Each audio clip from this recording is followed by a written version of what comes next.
hemos prendido un fuego a nuestra nueva casa en Paraguarí. Paraguarí, primera y última noche aquí con leña que compramos en Ibicuí, 8 kilos por 25.000 guaraníes, más o menos $3. Y hemos encontrado también otra madera aquí. Leña, sí. Madera, leña, Madera de aquí, sí. cerca, aquí.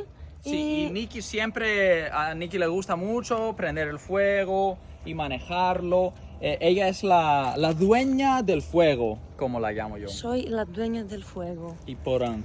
Y una vez yo pone fuego dentro de una casa en Perú. En Perú, pero yo la salvé.